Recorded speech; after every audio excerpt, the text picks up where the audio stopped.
Good morning. It is currently late in Manitoba, in Canada. I truly regret that I could not be here with you this morning in person to share this message with you, but due to some unforeseen difficulties, here we are. I believe that nothing happens outside of the Lord's will, but I also believe that sometimes the enemy works against us to prevent us from getting the things that we need in order for us to grow or to progress or whatever.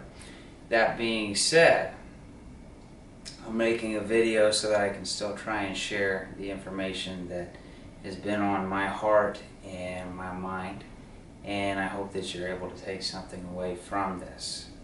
Now, I've got a lot that I want to cover this morning, but I also understand that you guys are on somewhat of a time crunch, so I'm going to try and move through this as swiftly as I possibly can. That being said, let's just jump right into it. I believe that we all have an idea of what it's going to be like when we get to heaven. And we have an idea of what it's going to be like when we meet God. So I want to start by asking you, I want you to visualize what you see God looking like. What is He going to be like? What is that experience going to be like? So I'll ask you, how many of you think that God is ugly? I'm going to imagine that there's not any hands being raised in the room right now. I don't picture God as ugly. I never have, and I don't think I ever will. So if you don't picture God that way, let's think about this. Genesis 1:26 says, "Then God said, 'Let us make man in our image, after our likeness.'" So if we're made to look like Him, if we're made in His image, in His likeness, you don't think He's ugly, you certainly shouldn't think that you are ugly. The focus of this retreat, the whole thing, is focusing on inner beauty, okay? And that is a broad topic, a broad subject.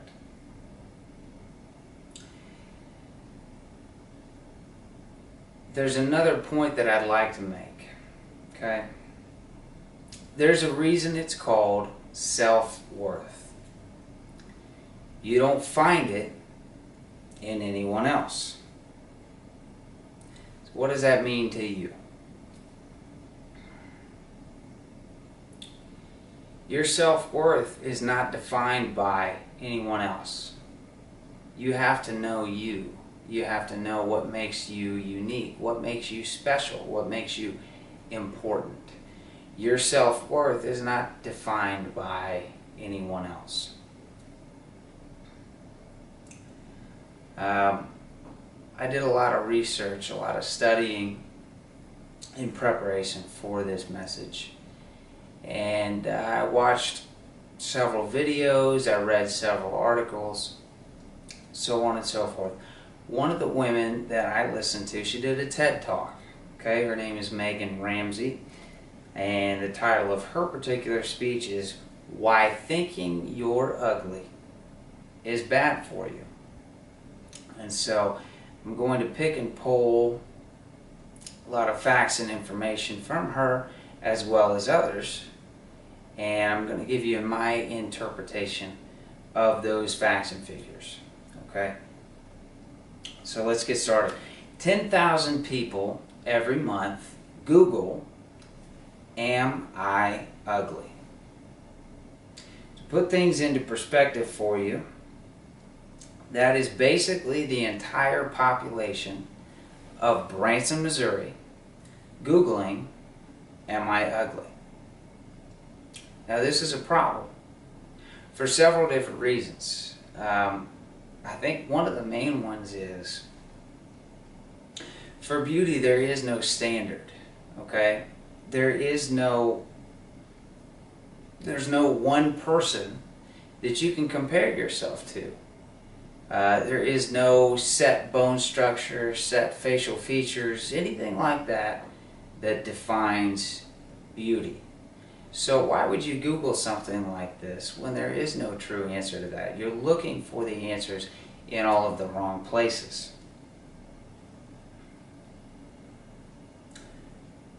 But we look for these answers and we need these answers. And as I said before, we look for them in the wrong places. And one of those places is social media. Now, social media is great. It's fun. We all use it, partake in it, participate in it. Facebook, Snapchat, Twitter, Instagram, so on and so forth. The problem is oftentimes we get way too caught up in these facets and these avenues, okay? So there's a few points that I want you to keep in mind. When you're on social media, first of all, none of what takes place there is real interaction. So let's say you post something, and someone says something positive or negative, either way. The person that says something positive can't physically reach out and hug you and encourage you. Just like the person that says something negative can't reach across the table and slap you. It's not real, okay?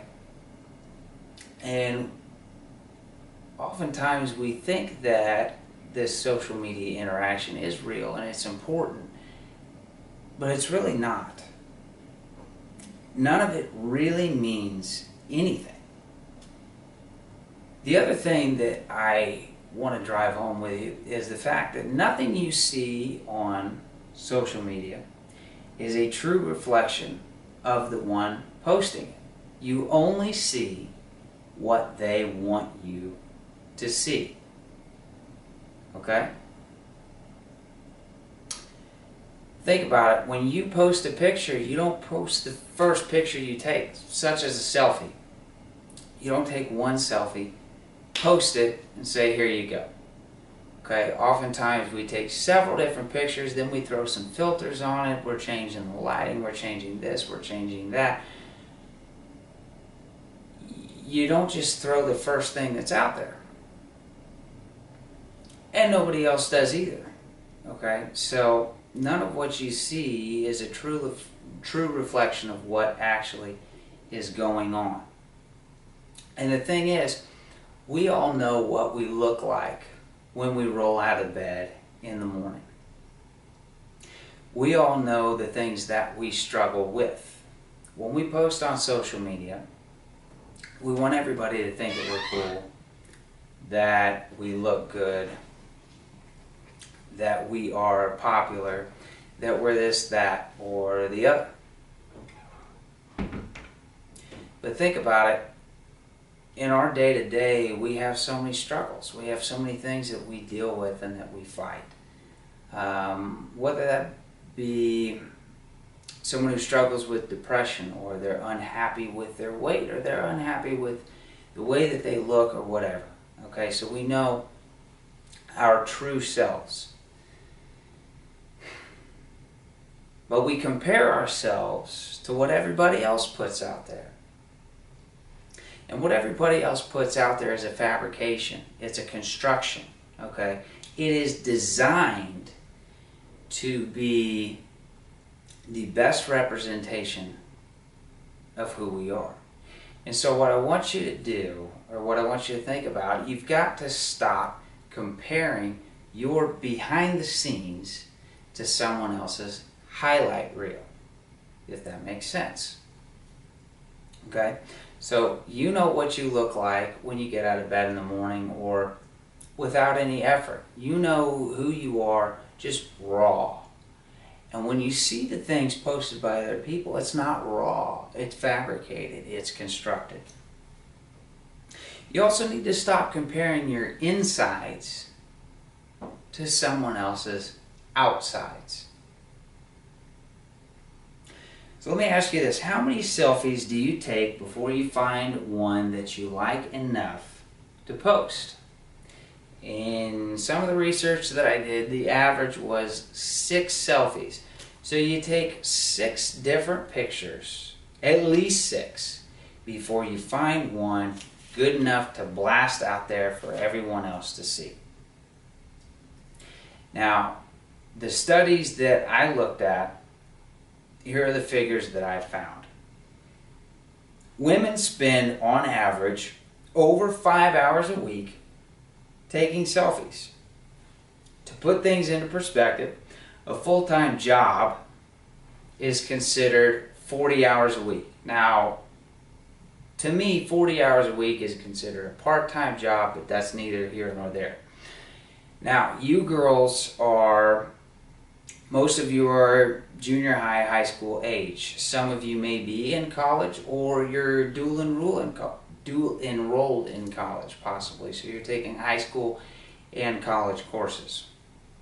So to break it down even further, a full-time college student, you're considered full-time at 12 credit hours a week. If you're spending 5 hours a week on selfie sessions, that right there is almost half of a full-time workload as a college student. Now the demographic for this, most of the women made up these facts and figures were between the ages of 16 and 25. They were the vast majority, and that falls right into your age group. Now a survey of 2,000 women found that those aged 16 to 25 spend an average of 16 minutes on each selfie session 3 times a day.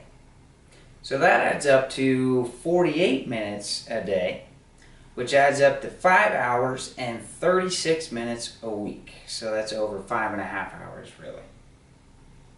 Now, this particular study actually says that there are 7 selfies taken on average before you find the perfect one, before you find the one that you're actually going to post and put out there on social media.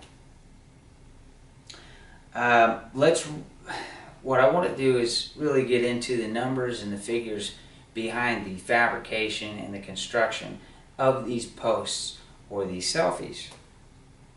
So first of all, 57% say that they have to find a place with good lighting. 46% style their hair before these selfie sessions. 33% redo their makeup. So think about this. How long does it take you to do your makeup in the morning? Now, I'm a guy. I don't know the answer to that question. But on top of that, how long does it take you to redo your makeup? 4% go so far as to put on fake tan. Okay? Now, why do we do this? That's a lot of time and effort put into something that, as far as I'm concerned, doesn't really matter in the grand scheme of things. It doesn't matter in life. Okay? 22% admitted that getting likes to boost their ego is the main reason for taking selfies. 14% post to make someone jealous because, oh, I look so good. 27% of younger women confess that they actually delete selfies within minutes if they haven't gained enough likes. Now, why would we do that? You delete it within minutes if it hasn't gained enough likes. We're looking for approval. We're looking for acceptance. And we're going down these social media avenues to find this. And the reality is we're looking for approval and we're looking for acceptance in all the wrong areas. You need to approve of and accept yourself. And I hate to break it to you, but if you can't accept yourself, if you can't truly approve of and accept and love yourself, no one else is going to. 40% of these women say that they take so many selfies, they've become more analytical of their faces, finding flaws that they've never seen or noticed before. Now let's go back. I said 22% admitted that they post these for an ego boost. But almost twice that figure admit that they find flaws that they've never seen or noticed before. So now we go from doing something that was designed or intended to boost our ego, and it actually tears us down instead because we become more self-critical. Along the same lines of becoming self-critical, I'm sure you're all familiar with hashtags. If any of you are friends with me or follow me on Facebook or Instagram, you'll know that personally, I like to use a lot of hashtags. And I do a lot of ridiculous ones. I do them in excess. And I do it for fun. It's fun to me because hashtags in themselves, I think, are a little bit ridiculous. But we all know about trending hashtags, okay? The real popular ones. Here are some hashtags, some trending hashtags that I found that bother me. They're disturbing to me. First one is hashtag thinspiration. Thinspiration, not inspiration. So we post these things looking for acceptance and looking to feel like we belong with our peers and those people that we don't know that are also on social media. When you post something like that, thinspiration, well, what if somebody's not thin? What if they don't feel good about their size or their weight or whatever? You're automatically excluding a large number of people. And nobody likes to feel excluded. It's not a good feeling, okay? That would obviously, something like that could easily make you feel more self-critical if you don't fit into that category. The next one that I found was hashtag bikini bridge. I don't know if you know what bikini bridge is. It took me a little bit to figure it out. I had to think about it for a while. But what it is basically when your hip bones protrude far enough away from your stomach, your pelvis, whatever, that the waistband of the bikini actually doesn't touch, so there's a bridge created from hip bone to hip bone. How many of you have that naturally? And if you don't have it naturally, how many of you aspire to have that? Now, if you ask me personally, that's not something that I care about when I look at a woman. It doesn't matter to me. But I think a lot of you women, it does matter to you, and you put additional pressure on yourselves. The next one is hashtag thigh gap. I'm sure most of you know what a thigh gap is. If you stand with your feet together, as if there's a gap between your thighs. Now let me tell you something. Me as a guy, I don't care about a thigh gap. That doesn't matter to me. I've known many beautiful women of all shapes and sizes. Some of them have that, and some of them don't. But I can tell you, when I sit back and hang out with my guy friends, my peers, and whatever, I have not once heard someone say, oh, the thigh gap on that girl. Look at the thigh gap on that girl. It doesn't matter to us, so it certainly shouldn't matter to you. This next one was probably the most disturbing one that I found, and it's hashtag pro-Ana. I don't know how many of you know what pro-Ana means, but it's a representation of pro-anorexia. That is a problem, okay? And it used to be that anorexia was more of a closet type activity. It was behind closed doors. You hid it. You didn't tell anybody that you were anorexic because you didn't want them to know.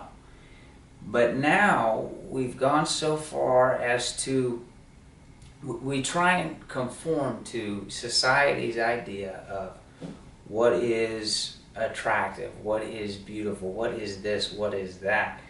And we resort to unhealthy habits such as anorexia. And that bothers me. And I don't just say that to say that. That genuinely bothers me. I would hate to think or to see any one of you resorting to an unhealthy practice such as that just to try and fit in and feel good about yourself or feel accepted among your peers. These three, moving on, I found another 3 top trending hashtags for Instagram.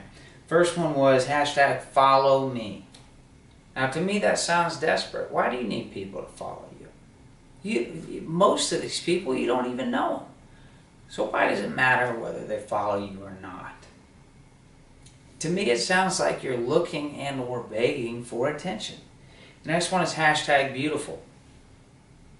Hashtag beautiful. Now, if you're taking pictures and posting of the outdoors, of nature, of something of God's creation, and you put hashtag beautiful, that's perfectly understandable. I get that and I encourage that. But if you're doing a selfie with hashtag beautiful, come on. What good is that doing you or anybody else? And it's very conceited, honestly. The last one I'll share with you is hashtag like for like, meaning you like my stuff and I'll like your stuff. Once again, it sounds like we're begging for attention. And why do we need this attention? It's not important. Once again, it doesn't mean anything. It doesn't matter. It's not genuine human interaction. Now, 6 out of 10 girls are now choosing not to do fundamental life activities because they feel they don't look good enough. Okay? And these life activities, notice I said fundamental. That includes school, going to work, participating in sports. So 6 out of 10 do not participate in fundamental life activities because of poor self-image. That's a problem. Does your physical appearance actually take away from your ability or the quality of work that you produce, whether it be in school or work? Now in my line of work, I do have to, I got to dress well, I got to look presentable, so it's important to an extent, but your actual, who you are, your face, your body, your weight, it doesn't matter, okay? It doesn't take away from what you can truly offer. I want you to think about this. We are 3, possibly 4-dimensional beings, depending on how you want to define it, okay? You have body, mind, and soul. Or some people define it as body, mind, heart, and soul.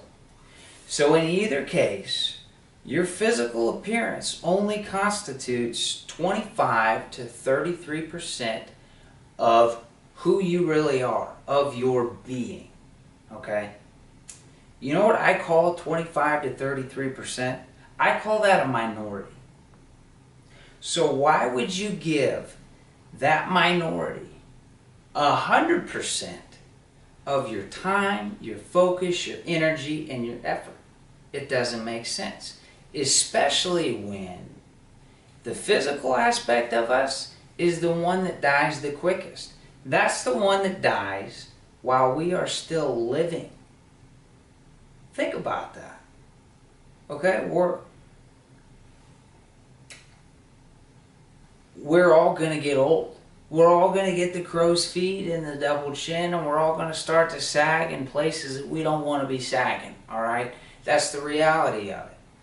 That physical aspect of us is going to die long before we die as a being. It's going to cease to exist before we stop breathing. So why do we focus all of our time, our effort, and our energy into that aspect? I'm going to take an excerpt here from 1 Peter chapter 3. It says, "Do not let your adorning be external." For those of you that don't know what adorning means, very simply put, adorning is the method of making something more attractive or more beautiful. Okay? So don't let your method of making yourself more attractive or more beautiful be external. The braiding of hair, the putting on of gold jewelry, or the clothing you wear. But let your adorning be the hidden person of the heart with the imperishable beauty. Now I underline this in my notes. With the imperishable beauty of a gentle and quiet spirit, which in God's sight is very precious. So that inner part of us, the Bible is saying, is imperishable. So why would we not want to focus on that part of us? I mean, think about it. That inner beauty, you can work on that every day of your life until the day that you stop breathing. And that beauty, I mean, you can continue to become more and more and more beautiful every day until the day that you cease to breathe. We can't do that with our physical appearance. It's just not possible. 53% of 13-year-old American girls are unhappy with their bodies. And that statistic grows to 78% by the time they're 17. So in 4 years, we go from just over half to well over half, a vast majority. I also find it funny that those 4 years happen to be a very key, critical, pivotal point in every young woman's life. Because those are the years, 13 to 17, you're transitioning from junior high, getting into high school, and going through a good portion of high school. Some of you may even graduate at 17, and so that's your high school career right there, those 4 years. I hate to break it to you, when you get out of high school, life is going to throw you some serious curveballs. You're going to have harder problems than you ever had in high school. But I'm not going to say that high school problems aren't real problems. Because guess what? In high school, you're going to find that your peers and your so-called friends can be very rude, can be very mean, very unforgiving, very critical. And so we see this statistic of unhappiness jump within these 4 years, and it just happens to be the same 4 years that you're going through the high school experience of life. And what I want to stress here is just don't place all of your value in your body or your physical appearance. Each and every one of you is special and unique. You have something of value to offer to society, to the world, to your friends, to your family, to your peers. And I know you've heard it a million times. It's cliche and it maybe loses some of its power. But I'm not kidding you. Each and every one of you is unique. You are special in your own way. You have God-given gifts, okay? Our talents, those are our gifts from God. And what we do with those are our gifts back to Him. So please don't believe that the only thing of value you have to offer is your body, your physical appearance. Because I'll tell you, I've seen firsthand women, girls that believe that. And it's a very dark road. They don't do enough reflection or introspection. They don't take inventory of what they truly can become, what they have to offer, what they can do with themselves and their talents. And they fall into this trap of thinking that the only thing they have to offer is their body. And so what do? They offer their body. And every time you offer up your body, and I think you know what I'm talking about, every time you offer up your body, you're giving a little bit more of yourself away. And that's part of yourself that you can never get back. And so you keep spending yourself little by little over and over again until you're spent. And it's pitiful. And I hate to see this happen, because it doesn't have to be that way. And you're missing the bigger picture. You're missing your true potential. You're missing who you really are and what you have to offer. Along those same lines, even if it's not sex, I've seen many girls offer themselves in the physical in the form of pictures. And this was a topic that I was asked to speak about specifically. So think about it. You got that guy that you like, that cute guy, the popular guy, whatever, that you're talking to, and things take a little more serious turn. You're talking about sending pictures back and forth, or you are sending pictures back and forth. Let me tell you something. You may think that those images that you send of your body, your physical appearance, are safe, that they're protected, that is between you and him.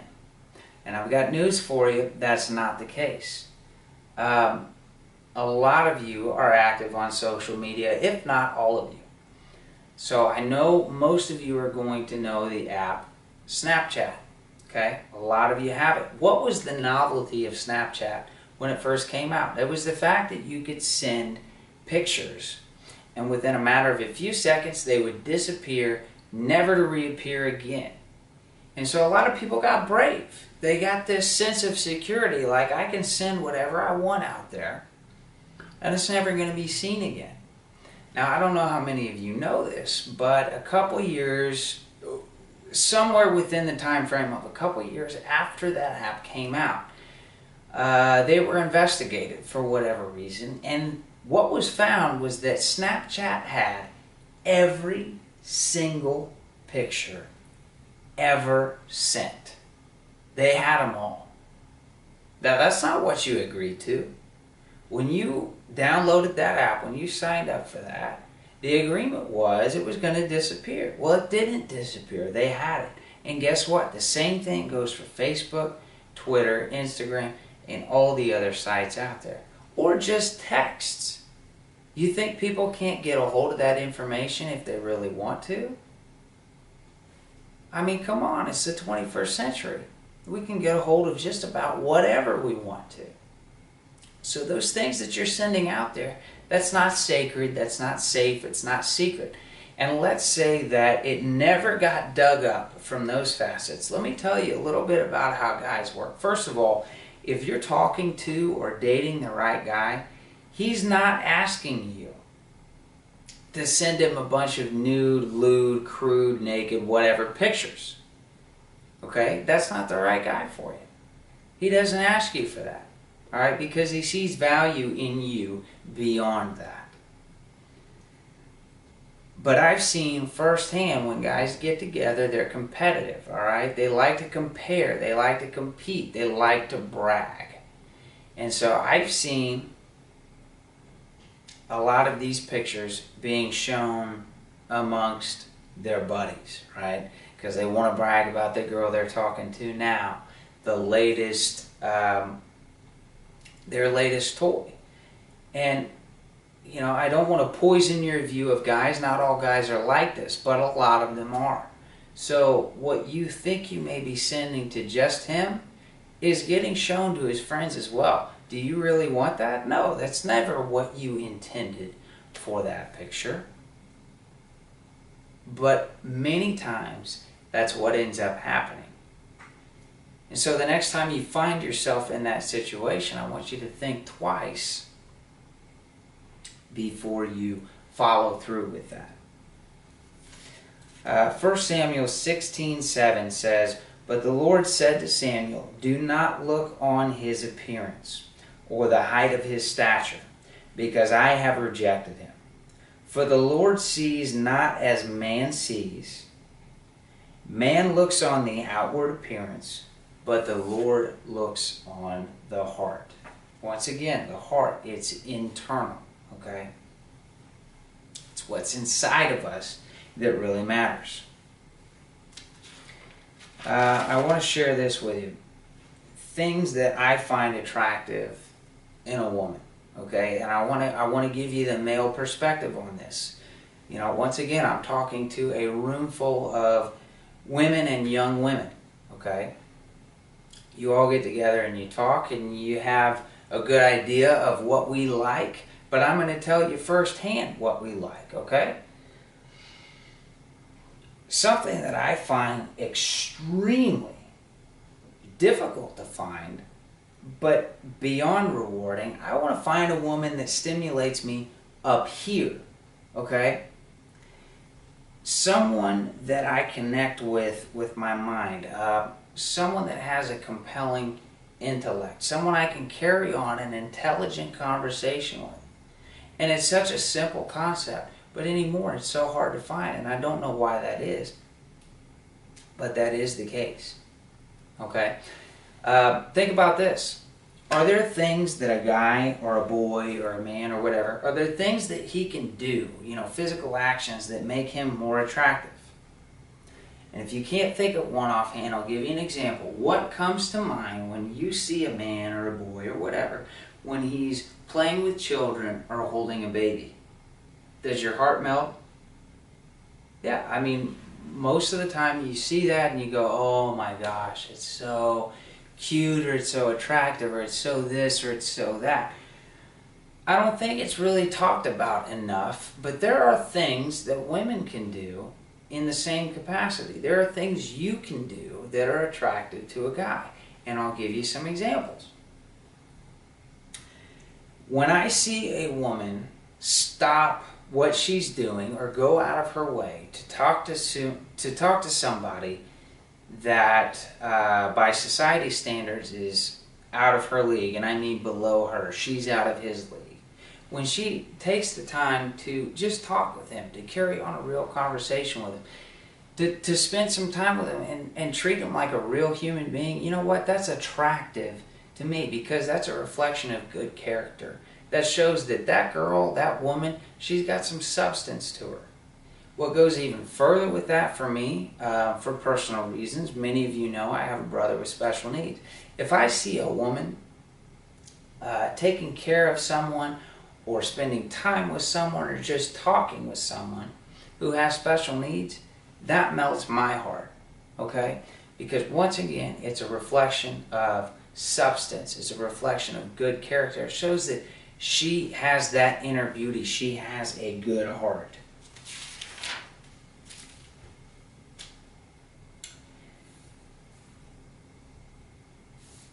Now, another point that I have for you, nobody, and I touched on this earlier, nobody can truly love you until you learn to love yourself. You've got to know what you have to offer. You have to know that you're special. You have to know that you're important. You have to know these things, and you have to believe them. Because if you don't, it doesn't matter how much somebody else loves you and dotes on you and tells you you're beautiful, you have such a great personality, you're so smart, whatever. If you don't believe those things, those compliments don't mean anything. And that person can only spend so much time on you. They can only spend so much effort telling you those things. But if you don't ever come to believe those things, it's going to ruin the relationship for both of you. So nobody can truly love you until you learn to love yourself, and you need to gain self-confidence, okay? You need to be confident and proud of who you are. That doesn't mean cocky, okay? So let's get something straight. Self-confidence is not walking into a room and thinking that you're better than everyone else. Self-confidence is walking into a room and not having to compare yourself to anyone in the first place. And the last point I'm going to leave you with this morning is Psalm 139:14. I praise you because I am fearfully and wonderfully made. Now, let's think about this. God spent, how long did it take God to create the heavens and the earth? Everything that we know, everything that is in existence. 6 days, and he rested on the seventh. Okay? Now, the universe is more expansive than we know. We have all these top scientists and we think we know so much. But we get out into the galaxies and there's things light years away. There's so many things that we don't even know that are out there because God's creation is so vast and so expansive. Okay? Not to mention everything on Earth. How hard is it to take in just what we can see on this one planet? Let alone the galaxy and the solar system, and it goes on and on and on and on. All right? So everything that is in existence now or ever has been, he created in 6 days, and he rested on the seventh. And I want you to think about this. God spent 9 months, as opposed to 6 days, he spent 9 months on each and every one of you. Now, some of you could have been born late or a little bit early, and that's fine, but you see the point that I'm getting at, all right? From the time of conception to the time that a baby is born, it's 9 months. It took him 6 days to create everything else in this world, but he spent 9 months on you. Now, I don't know about you, but to me, that says that you and that I and that the person sitting next to you and that everybody else, we are fearfully and wonderfully made. So the next time that you're feeling down on yourself or you're doubting yourself or your worth, I want you to think about how fearfully and wonderfully made that you really are. Now, I greatly appreciate being asked to speak to you this morning. Once again, I truly regret that I couldn't physically be here, but I hope that this message got through to you, and I hope you were able to take something away from it.